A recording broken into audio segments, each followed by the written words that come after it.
जब देखो नुक्कड़ का ये नाटक देखो।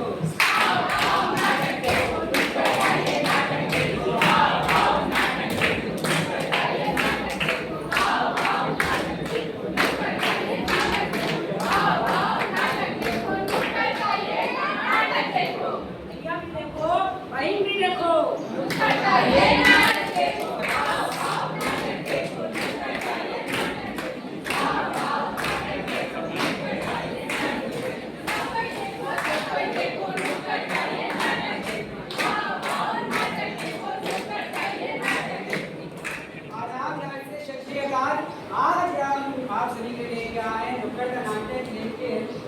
समस्या ये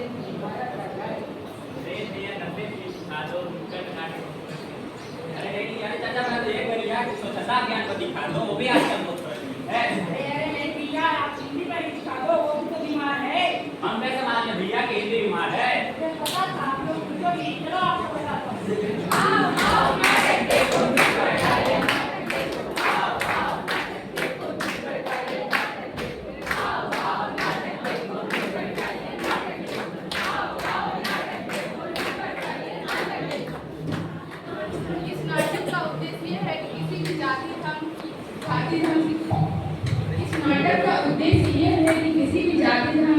जाति धर्म की भावनाओं को ठेस नहीं पहुंचाना है। इस नाटक के माध्यम से हम हिंदी भाषा को प्रचलित करना चाहते हैं।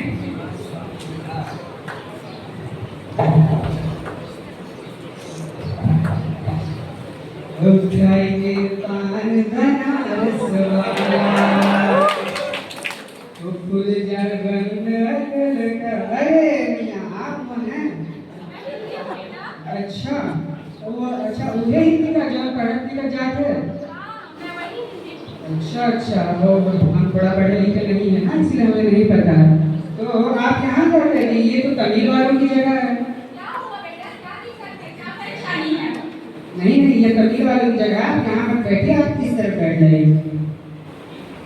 अरे आप वहाँ बैठ रही हैं ये तो तेलुगु वालों की जगह है। अच्छा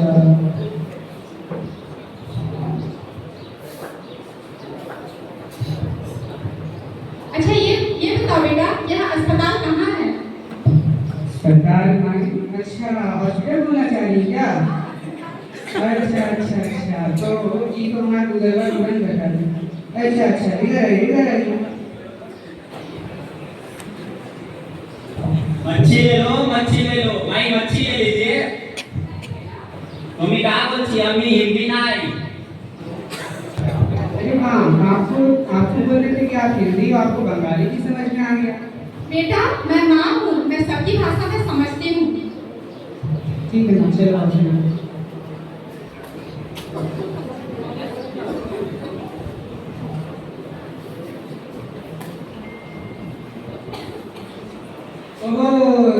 आपको बहुत परेशान लग रहे हैं महोदय क्या समस्या है? भैया क्या बताऊं मैं वही पुराने दिन अच्छे थे धन कमाने में खेती कमाने उगाने खाती से हो जाते शराब से। अभी के कहाँ जनरेशन में आ गया हूँ कौन सी जनरेशन में जहाँ पे मैं इंटरव्यू देने गया था आज वहाँ पे मेरे को बाहर निकाल दिए मेरे को ध्यान की बोलकर। अच्छा ऐसा क्यों किया आपको बाहर क्यों निकाला गया? उन्होंने कहा जाओ केबीसी से आओ। मैंने कहा एक आदमी का अहमियत क्या अपने भाषा से है क्या? कभी तो हमको लगता है कि अंग्रेजी कार सीख लिए होते तो सुकून की जिंदगी जी सकते थे। अच्छा आपको इंग्लिश नहीं आता तो आपको इंटरव्यू से निकाल दिया गया। तो क्या विकट परिस्थिति।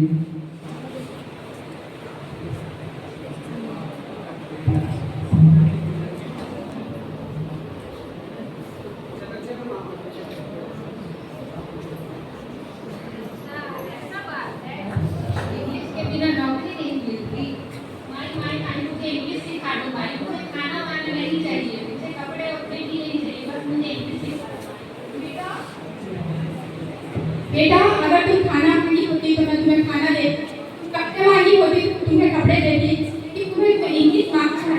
बेटा अगर इंग्लिश सीखना भी जरूरी होता तो आज अमेरिका के सारे लोग भगवान होते। अगर तुम्हें सीखना ही है तो अगर तुम्हें मांगना ही है तो तुम ज्ञान मांगो क्योंकि शब्द का अर्थ तो गूगल भी बता देता है। चलो नमस्ते।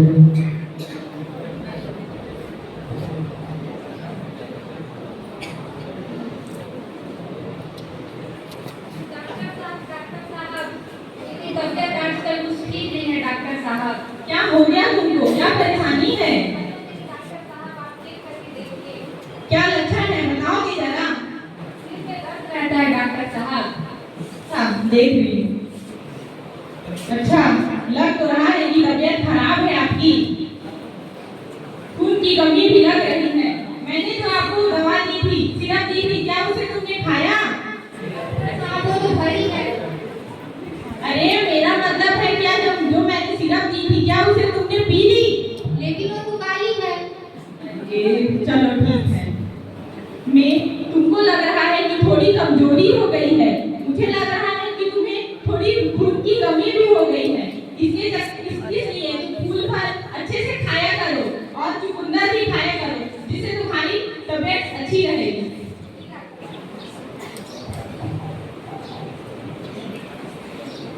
डॉक्टर साहब, ये मेरी माँ बीमार है, थोड़ा इन्हें चेक कर दीजिए। क्या हो गया है आपको, क्या परेशानी है? डॉक्टर साहब क्या बताऊं मैं आपको, बहुत पहले से मुझे ह्यूमन चक्कर आते रहते हैं, मुझे सिर में दर्द होता है, बुखार होता है। जब मैं वोवेल्स की डकार लेती हूँ तो मुझे कॉन्सोनेंट की खांसी आती है। जब मैं नाउन को पीती हूँ तो मुझे अर्जेंट की सिर दर्द चढ़ जाता है।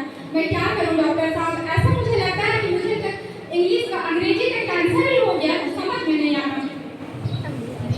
ये अंग्रेजी का कैंसर नहीं है, ये कोई बीमारी नहीं है, ये तुम्हारी अंग्रेजी की सोचने समझने की वजह से हुआ है। देखिए, आजकल की जनरेशन में बच्चे जैसे ही पैदा होते हैं उन्हें अंग्रेजी का भरमार थमाया जाता है। जैसे ही हम स्कूल में जाते हैं वहाँ अंग्रेजी सिखाया जाता है, कॉलेज में जाते हैं वहाँ अंग्रेजी सिखाया जाता है। जैसे ही हम कहीं जॉब के लिए जाएंगे वहाँ भी बहुत जरूरी हो जाता है कि हमें अंग्रेजी अंग्रेजी, जहाँ देखो वहाँ अंग्रेजी अंग्रेजी। इसका एक ही इलाज है डॉक्टर साहब, कि एक ही इलाज है कि तुम अपनी मातृभाषा को, अपनी जो हिंदी भाषा है उसको बचा के रखो, प्रचलित करो। जैसे ही आप अपने जैसे ही अंग्रेजी भाषा को जितनी महत्व देते हो उतने ही अपनी हिंदी भाषा को भी महत्व दोगे तो ये बीमारी जड़ से खत्म हो जाएगी।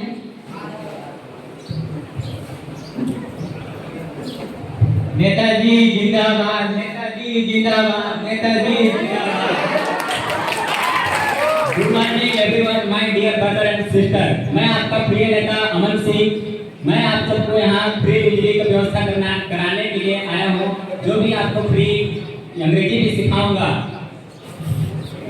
नेताजी जिंदाबाद, नेताजी जिंदाबाद। बात हिंदी में कर रहे हो और संबोधित इंग्लिश में कर रहे हो, यह क्या बात हुआ? अंग्रेजी एक ग्लोबल लैंग्वेज है, हम हिंदी को मातृभाषा नहीं बना सकते क्योंकि साउथ के लोग हिंदी जानता नहीं है। अगर हिंदी को राष्ट्रीय भाषा बनाएगा तो उनके साथ अनफेयर होगा। नेताजी जिंदाबाद, नेताजी जिंदाबाद।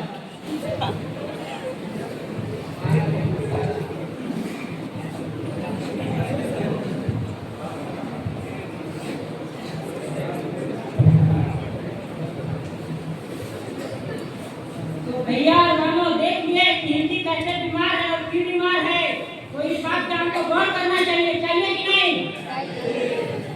सुन लो, एक बार मेरी भी बात सुन लो। आप सब तो नेता और मंत्री और डॉक्टर की सभी लोगों की बातें सुनते हैं, लेकिन एक बार मेरी भी बातें सुन लो। मैं भी तो हिंदी हूँ, आप सबकी माँ हूँ।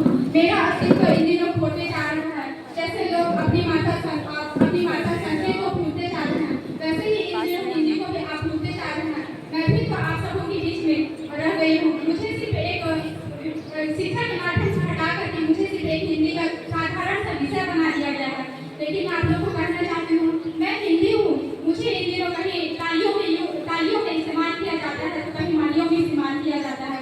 मुझे इतिहास के पन्नों पे कहीं लिखा जाता है तो मुझे इतिहास के पन्नों पे कहीं लिखा जाता है तो मुझे कहीं संगीत में सजाया जाता है। मैं कहाँ जाऊँगी? अगर ऐसा तुम मुझसे रूठ जाएंगे तो मैं तो मर ही जाऊँगी। इसीलिए मुझे आप लोग बचा करके रखिए। अगर आप मुझे बचा करके रखेंगे तो मैं भी आप लोगों के साथ रहूँगी। मेरा अस्तित्व आप लोगों से जुड़ा हुआ है, मेरा घर जुड़ा हुआ है। मैं कहाँ जाऊँगी? मेरा अस्तित्व अगर बचाए रखना है तो आज आप सबकी जिम्मेदारी बनता है कि आप मुझे बचाना चाहते हैं या खोना चाहते हैं, ये आप सबके ऊपर निर्भर करता है।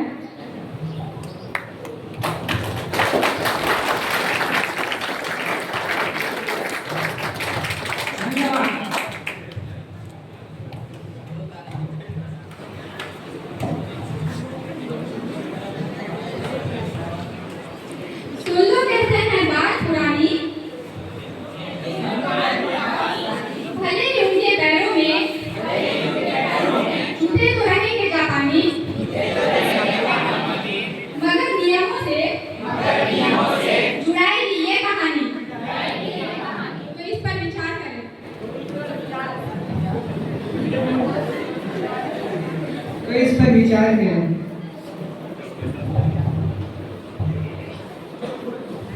हाँ हाँ, इस पर सभी विचार करें। धन्यवाद।